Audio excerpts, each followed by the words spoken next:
I want to talk to you about something that happened in Cleveland this week, and I'll be honest with you right up front. It's been sitting in the back of my mind for 2 days now, and I haven't been able to shake it loose. Not because of a big throw, not because of some highlight that blew up your timeline for 48 hours and then disappeared into the algorithm forever. It was smaller than that, quieter. And if you've followed me for any length of time, you already know that's exactly the kind of moment I can't let go of. Because the loud stuff almost never tells you the truth about a football team. The truth is buried in the small details nobody bothers to point a camera at. So let me set the table here, because I think the way most people are framing this Cleveland quarterback situation is just wrong. You've got Deshaun Watson, a guy who was handed the most fully guaranteed contract in the history of this sport, and every single day since he signed that deal has played out like a slow-motion referendum on whether that money was a mistake. Injuries, absences, a front office that has poured in so much capital they almost can't afford, psychologically, to admit the experiment isn't working. That's one half of this story. The other half is a rookie who has never once been allowed to just be a quarterback. Shedeur Sanders walks into every single room in this league trailing his father's name like a shadow he didn't choose and can't put down. Every rep gets run through a filter of doubt that has nothing, and I mean nothing, to do with what's actually happening on the field in front of him. People are deciding what they think about him before the ball is even snapped. Keep that in your head, because everything I'm about to tell you only makes sense once you understand the weight this kid is carrying just by showing up. Now here's the thing about that final mini-camp practice. On paper, it was boring. I mean, genuinely unremarkable if you're the kind of fan who only watches for the deep ball. It was handoffs, quick rhythm throws, checkdowns, the stuff that gets skipped over in every recap because there's nothing to clip. And I used to be guilty of underrating that kind of practice too, until I actually sat down and watched what discipline looks like up close. Taking the easy 3 yards instead of forcing a throw that isn't there. That's not about arm talent. That has nothing to do with arm talent. That's about temperament. It's about whether a young quarterback can stay locked in when the moment isn't impressive, when there's no glory attached to the decision, when the only person who'll ever know he made the right read is him. And from what I watched, Sanders treated a 3rd and 3 checkdown with the exact same intensity he brought to every single snap that day. No dip in focus. No coasting. That tells you something a box score is never going to show you, but none of that was actually the moment that got me. Let me walk you through this slowly because it happened fast on the field, but it deserves to be slowed all the way down here. Picture Sanders walking up to the line. Ball's not snapped yet. His eyes are already sweeping the defensive front, and there's a calm to it, almost surgical, that you simply don't see from a guy who hasn't logged real reps against real disguise. There's no scrambling, no searching, none of that panicked scanning rookies usually show. He's reading it like he already knows the answer and he's just confirming it. Then, boom, it happens in about 3 seconds flat. Left hand goes up, that's a hot route adjustment to the receiver on that side. Right hand shifts, that's a protection call, rerouting the offensive line. In the time it takes you to read this sentence out loud, he rebuilt the entire play from scratch. I went back and watched that clip twice because I wanted to make absolutely sure I wasn't overselling what I'd just seen. I wasn't. Here's why that 3-second window matters more than almost anything else from that whole week. When you're watching a quarterback wave his hands around at the line, it is incredibly easy to confuse motion for substance. Guys shuffle around, hands go up, it looks sharp on camera, and it can mean absolutely nothing underneath. The only way you actually separate real processing from what I'd call quarterback theater is by asking one question. Does the adjustment match the picture the defense is actually showing? Is that hot route going to the soft spot the coverage just revealed? Is the protection shift accounting for the real pressure look, or is this just a guy performing motions he memorized in a walkthrough? What I saw from Sanders was the real version. Everything matched. Everything was on time. That kind of command doesn't come from talent alone. It comes from hundreds and hundreds of hours in a film room, building an internal library big enough that you can trust your own eyes in real time without hesitating. You cannot manufacture that in one offseason. It has to already be in there. And it was sitting right there on a Cleveland practice field in the middle of May. This is where it ties into something much bigger, and it's something I think gets lost in all the quarterback noise, what Todd Monken is actually trying to build in that building. For years, the conversation around this Cleveland offense was about restriction, a system built on scripted progressions, predetermined reads, where if the first option got taken away, there often wasn't a real mechanism for the quarterback to rebuild the play himself. The quarterback was an executor. He was running someone else's plan, not making his own decisions. Monken is constructing the exact opposite of that. His whole philosophy is built around quarterback intelligence, giving real authority to the guy under center, letting him process, adjust, and actually run the show instead of just relaying somebody else's instructions through a headset.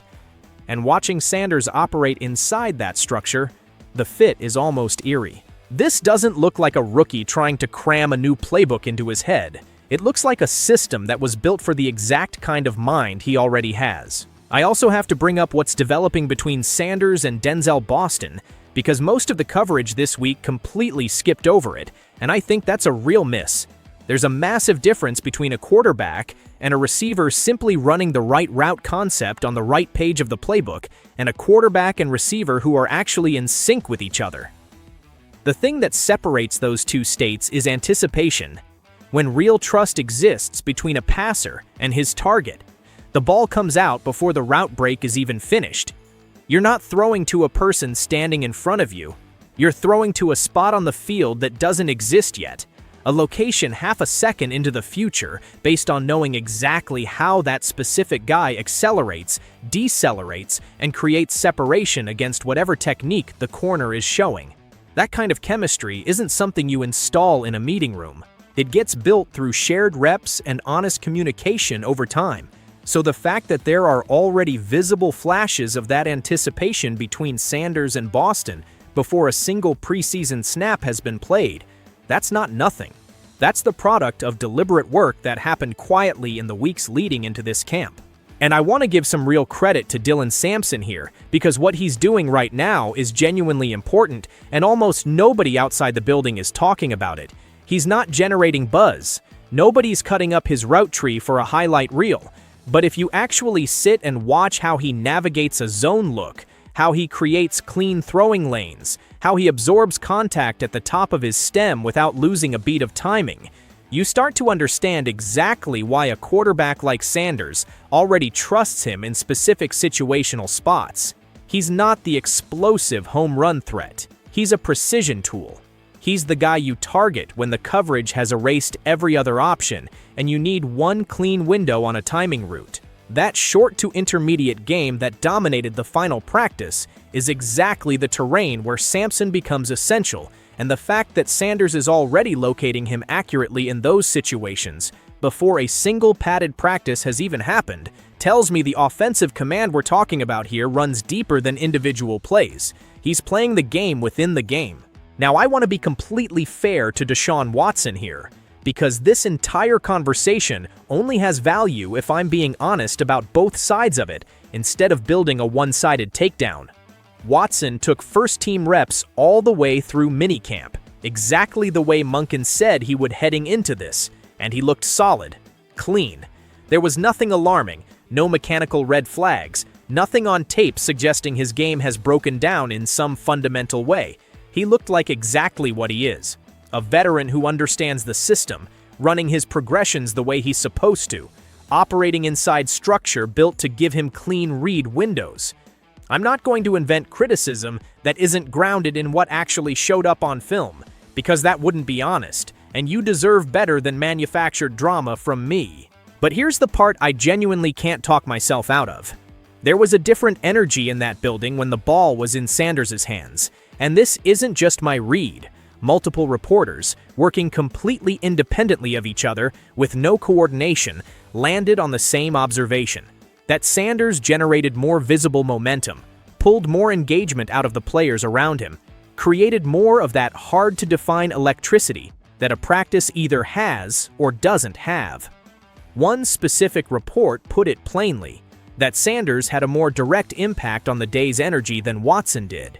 That's not somebody trying to stir up controversy for clicks. That's an experienced set of eyes reporting exactly what they watched happen in real time. And once that same read starts surfacing from multiple separate sources who weren't talking to each other beforehand, it gets a lot harder to just wave it off as too early to mean anything. There's a psychological layer underneath all of this that I keep circling back to, because I think it might be the most under-examined piece of the entire story. Think about everything Shedeur Sanders is dragging into every single rep he takes. He's carrying the lingering noise from where he got drafted and everything that swirled around that process. He's carrying his father's name into every room, which means quiet questions about whether he actually belongs here follow him, whether anyone says them out loud or not. And on top of all that, he's competing directly against a quarterback whose contract represents one of the largest financial commitments this league has ever made. Which means real institutional loyalty, real organizational inertia, real psychological gravity that most rookies wouldn't dare push up against. Those conditions would be difficult for absolutely anybody to operate inside. And yet, watching Sanders move through these practices, the way he carries himself when a play breaks down, the way his teammates physically drift toward him during a session, none of that weight is visible on him. He looks loose, precise, competitive in the quiet, sustained way rather than the loud, performative way. People close to the situation have described him as settled during this entire stretch. Not just functioning, but genuinely comfortable inside an environment built to apply maximum pressure. If you actually understand what that environment is asking of him right now, that's a remarkable thing to hear about a rookie. And then there's the one detail that hit me harder than anything I watched on the actual practice field. The night before that final mini-camp session, at 8 o'clock in the evening, Shedeur Sanders was out there alone running footwork drills.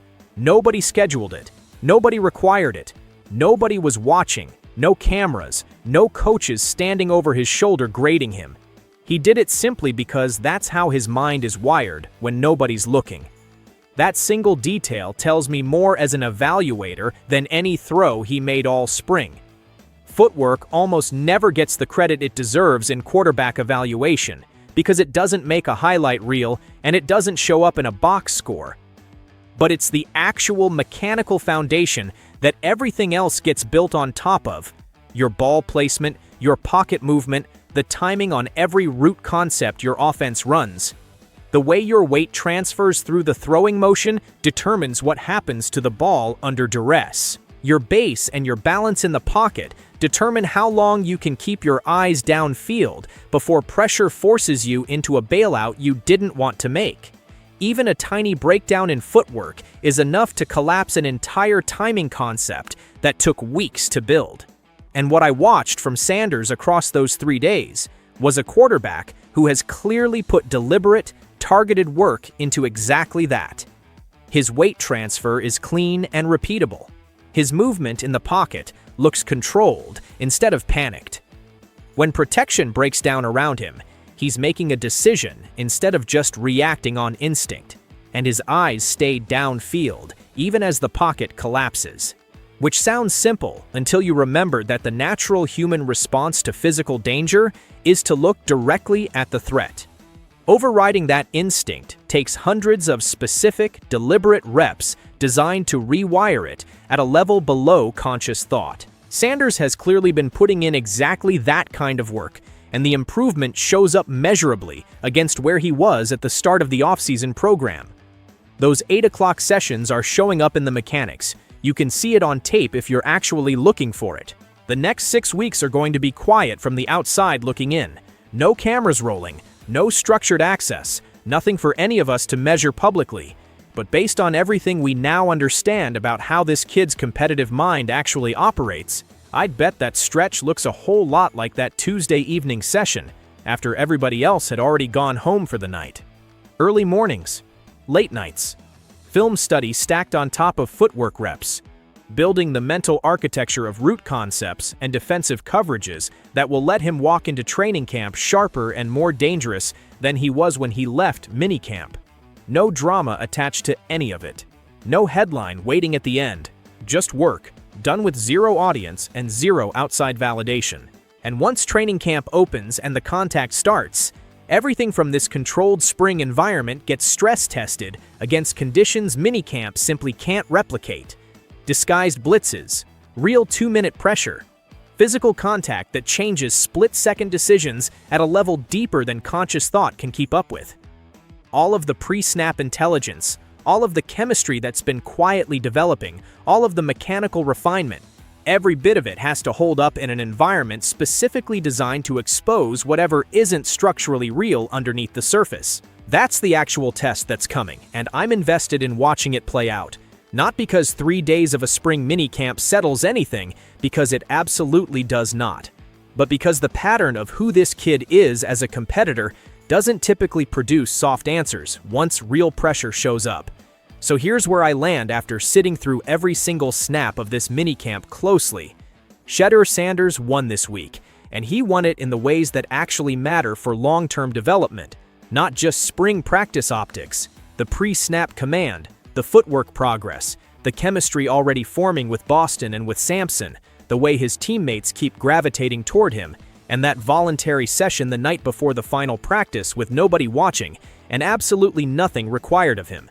Put all of that together and it's a genuinely difficult picture to argue against if you're being honest about what you're actually looking at. Whether any of this translates through August and into an actual Week 1 starting job, nobody can promise you that, and I won't pretend otherwise.